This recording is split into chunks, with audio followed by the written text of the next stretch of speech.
Hey guys, it's your girl Miss G, and you know what time it is. It's G time. It's time to get up, get active, and get it together. My purpose is to give advice, encourage change, and empower success. The goal is for us to grow, elevate, and excel. Everyday action is required for change, and you have the power to create change.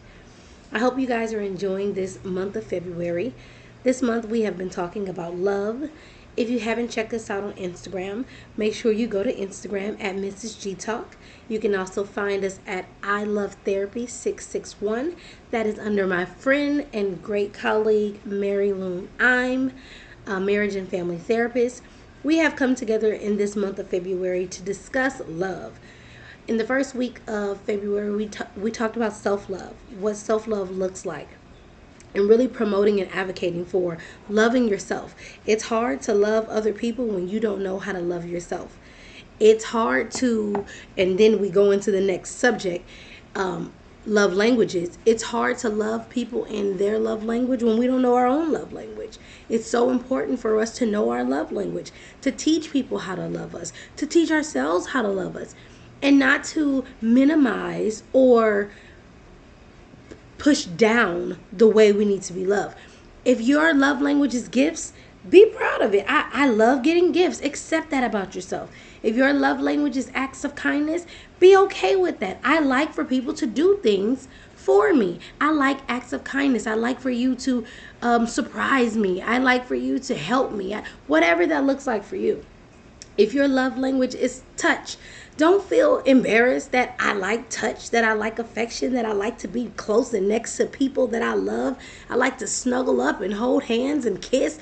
It's a part of life. If that's your love language, then be able to communicate to other people. My love language is touch. So I'm a very affectionate person. And I enjoy being next and close to the person that I love. I enjoy hugs. I enjoy long walks on the beach holding hands. Put it in your profile. My love language is touch, so that your person knows that if you are not a person that likes affection, that you might want to keep on scrolling because I like affection. Be okay with what your love language is. Explore your love language. And again, it doesn't mean that just because you are because you test high in one language doesn't mean that you don't want any of the other ones. Explore what those love languages look like. Maybe you've never had an experience in being loved in your love language. That's a great opportunity for you to start loving yourself in that love language. That way, when you get into a relationship, no matter what that relationship is, whether it's a romantic relationship, a friendship, whatever, that you teach people that this is what I like, this is what I enjoy. That was our second week. This week we're talking about boundaries. And I love me some boundaries. You know why? Because I never get tired of talking about boundaries, because boundaries will never go out of style. Because we will always continue to learn how to set healthy boundaries. It's like communication. I can talk about communication with people and clients and family and friends forever. Because communication is one of those skills, one of those tools that I don't care how good you are at it. There will always be someone to test you in your communication skills, and you can always learn something else. You can always learn to be better at communicating. We are creatures of habit. We learn from where we learn. We know how to communicate from what we watched, what we experienced, what we saw growing up, how someone communicated with us, and we have what we call automatic responses. We are automatic sometimes because that's what comes natural to us. Learning how to communicate effectively, learning how to communicate healthy, that's something that we grow into. That's something that we learn, which is like any skill. If you're learning something, the more you do it, the more you practice it, the more you use it, the more you apply it, the better you become at it. That doesn't mean that you won't sometimes fall back into that automatic response of how you used to communicate, how you learned how to communicate, because that's what came to you first. We can always get better at communication. There is no such thing or no such person as a perfect communicator. You show me somebody that communicates perfectly and I show you a liar. There's no such thing. We all fall short. We all have moments where we might be a little too passionate, where that passion overtakes a level of comfort in a conversation where it starts to build some type of animosity or some type of friction, some type of disharmony. Is that how you say it? I want to say that. Where we're not in harmony anymore. Where we're not really listening to one another. It could be dangerous. Because if I'm passionate about something and I believe it, I can reach a level where to the listener it says, wait a minute, you at a 10, I need you at a 2. Bring it back down. Bring it back down, boo. Bring it down. And we have to say that sometimes. I have to tell myself, wait a minute, I'm at a 10. Bring it down to a 4. For a 4. 4 is I can do a 4. And then maybe after a 4, okay, I'll go back down to a 2. All right. The heart rate has reset. We have a normal heart rate now. I can feel that my tone is back to leveled. Let me take a deep breath. You know what? Let me even take a time out. Lord, have mercy. Take a time out. I'm not a child. So, do you know that taking a time out in a conversation that has gotten heated is important? That it is normal? That we should normalize taking a time out instead of continuing to have such a volatile, dangerous conversation where no one's hearing one another? That's not healthy. No, let's just keep talking until we get this thing right. No.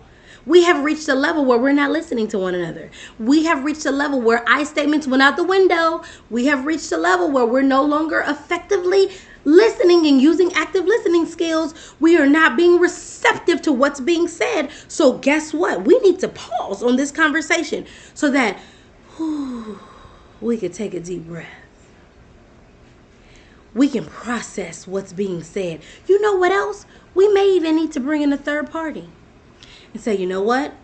I seem to be hitting a roadblock in this communication, in this conversation with another person.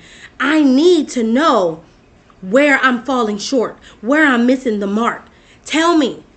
And you know, this is what I love about healthy, supportive people. This is what I love about your support system. This is what I love about having somebody that loves you and loves you to your falls and your flaws as well, right? They say Chris.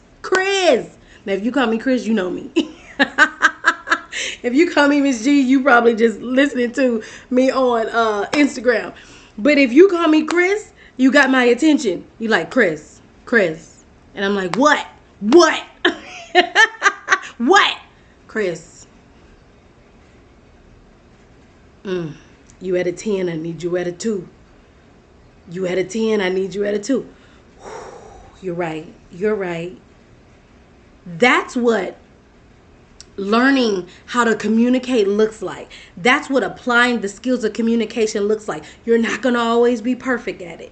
You're not going to always walk out of a conversation saying, that was wonderful. We did wonderful with that. No, it's like, oh, crap. Let me go and look at some of these tools again, because that one right there, that one took me by surprise. I wasn't ready for that one. So how does that tie into our boundaries? Well, we talked about physical boundaries. We talked about emotional boundaries. We talked about mental boundaries. We talked about material boundaries. And we talked about physical boundaries. I hope I didn't repeat one. Yesterday, it was really important as me and marriage and family therapist Mary Loon discussed what mental boundaries look like. And I'm going to pull it up again so that I can review it just in case you haven't heard it. Mental boundaries.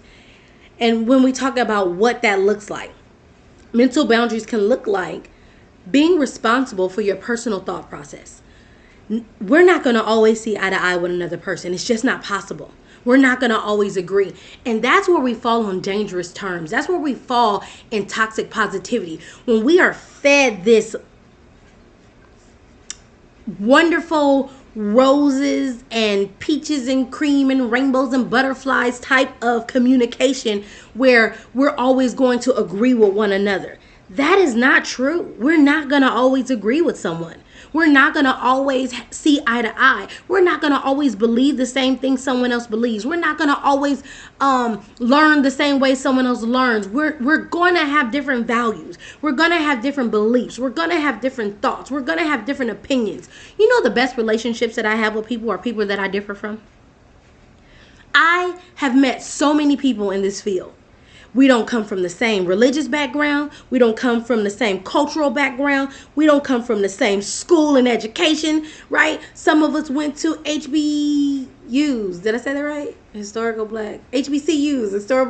Historical Black College. You know what I mean, right? Some of us went there. Some of us went to Pepperdine. Some of us went overseas. Some of us went to the military. Some of us didn't go to college, right?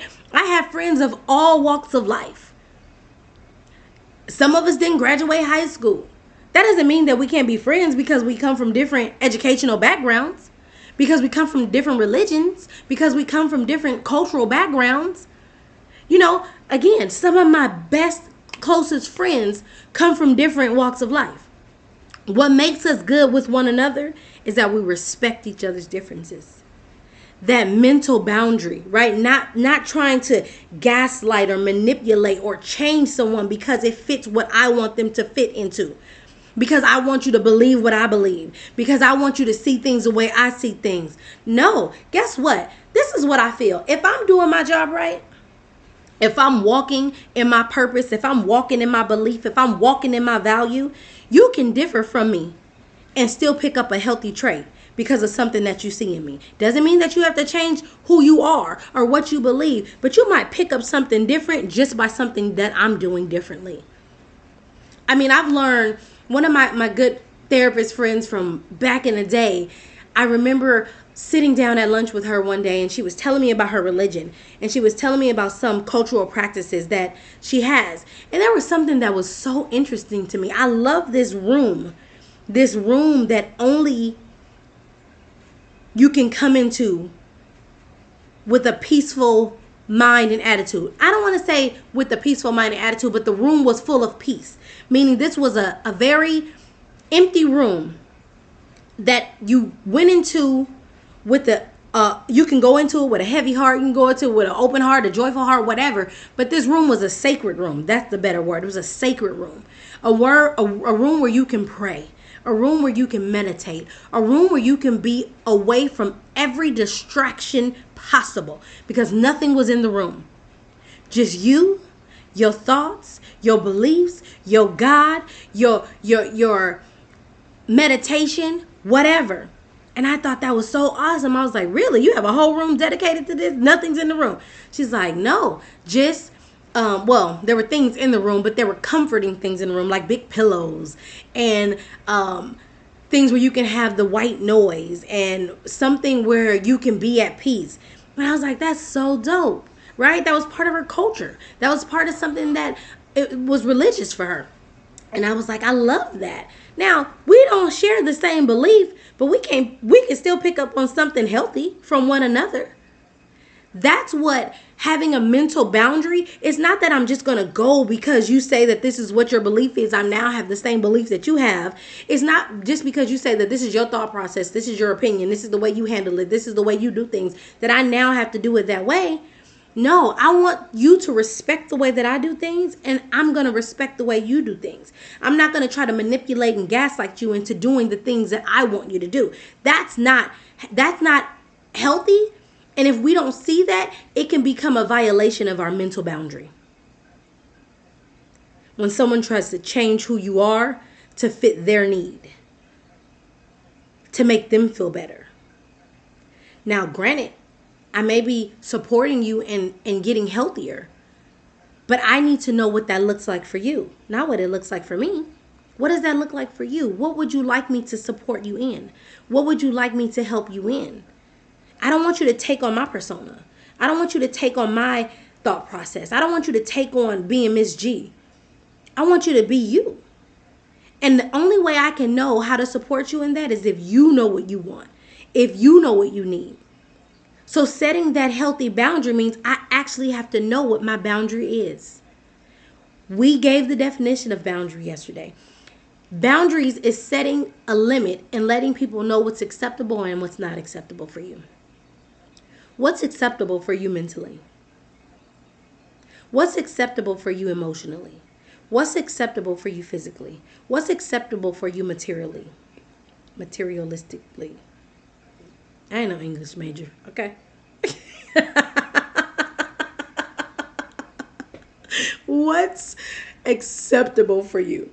Is it acceptable for you to help a friend out every now and then materially, meaning like financially? Is it acceptable for you to give $20 here and there? Or is it acceptable for you to pay their rent every month, to pay their electric bill, to give them gas every week, to let them stay at your house, to let them borrow your car, to let them come over and eat every day? What's acceptable? Do you know what's acceptable? Maybe you grew up in a family where that boundary wasn't set. People were able to come as they please and go.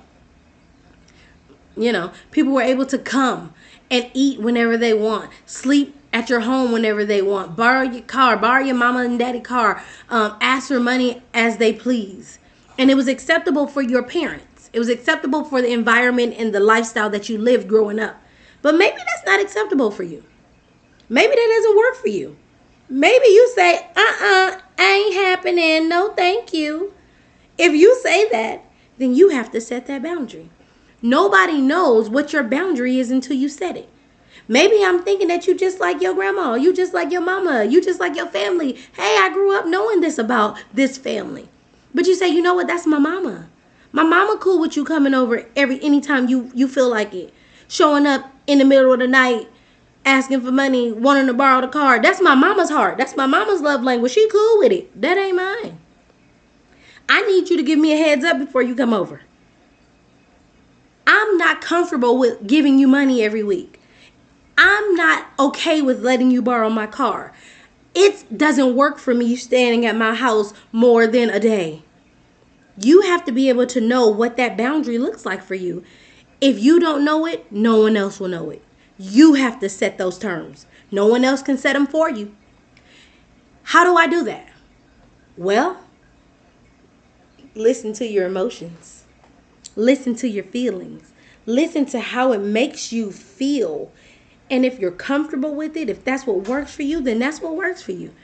But if there's something else that's telling you this doesn't work for me, you have to set it and you have to say it so someone else can know it. We don't know what we don't know. I don't know that I'm violating a boundary of yours if you don't set it. That's what mental boundaries can look like. It is important to give and receive respect when it comes to mental boundaries. Like I said before, we're not going to be perfect at this. There's no such thing. I'm a therapist. I do this every day of the week. Well, not right now. I'm on leave. But this is something that I've learned. This is something that I teach. This is something that I have adapted to. This is something that I continue to educate myself on week after week after week after week because I know it's important. But let me tell you, I'm human too. I have automatic responses too. And not all the time, in the heat of the moment, are we saying, oh, this is my automatic response. We just going with it. I have to take time out. I have to say, you know what? This isn't healthy. I need to stop. I need to put a pause here. I'm putting myself in timeout. I got my chair. I'm facing the wall because I need a moment. I need a moment to process what I'm feeling, to process my thoughts, to process what's going on, and to take a deep breath so I can come back and use some healthy skills. That's what that looks like. That's what my boundaries look like for me. What does it look like for you? There were some things that I talked about on Instagram today. Talked about being the bigger person. Oh, I love that. I love be the bigger person. We hear that all the time. Be the bigger person. Take the high road. When they go low, you go high. We hear that all the time, right? Especially once it became a famous saying. When they go low, you go high. What does that look like? Because as a mental health therapist, sometimes that looks like being passive to me. Sometimes that looks like suppression to me.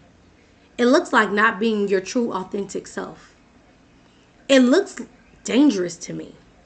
Because if you are always taking the high road because it's something you learn to do, you learn to let it go, you learn to not engage, you learn to not deal with conflict, that tells me that you're not learning how to express your emotions in a healthy way. You're learning to suppress your emotions because you haven't been given the skills to express your emotions in a healthy way. Now, there are some times where the bigger person may look like, I don't want to engage in this toxic, unhealthy conversation because I know that it's not going anywhere. That may look like setting a boundary. That doesn't always mean that you're being passive. Maybe it's taking the skill set that you've learned and saying, you know what, this isn't healthy.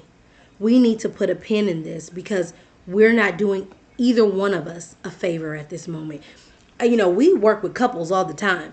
I haven't seen too many couple sessions where we come in there and we hold hands and we talk to one another in a calm manner and we say, I feel because.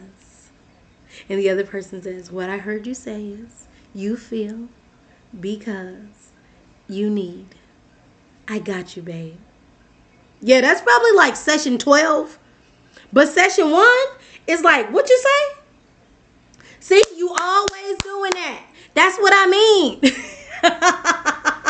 Session 1, we got all the unhealthy communication skills. We are so ineffective on session 1. We like, you see what I mean? You see what I mean? You hear what I'm saying? You heard it, right? Right. Tell him I'm right. Tell him I'm right. And the therapist is going, what in the world? This isn't healthy. How am I going to teach these two people how to communicate in a healthy way with one another so that when they leave here in a few sessions, they can actually hear one another? Because it ain't going to happen today. Today, they're not hearing one another. So I'm going to have to reevaluate and change the dynamic because they're going to go home mad. They're going to go home mad and they're going to continue this conversation. Let me set a boundary right now. Let me take out my handy dandy communication wand and let me give it to you and say, hey, when you're speaking, you're not. When they're speaking, you're not.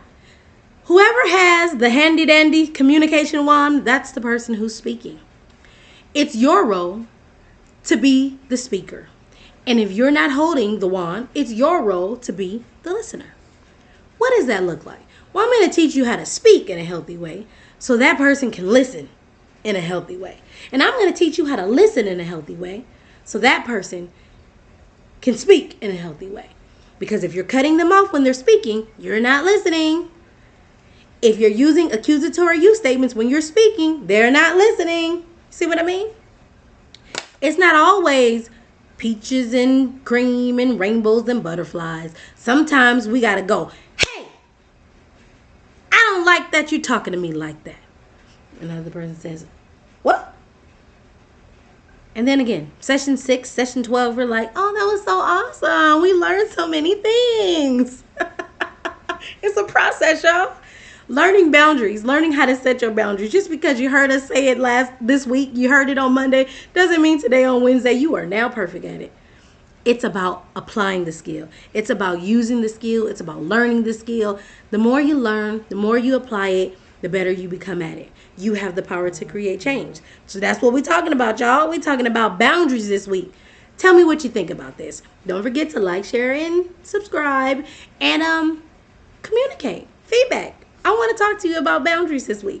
You have the power to create change. It's G time, y'all. It's time to get up, get active, and get it together. Have a blessed day.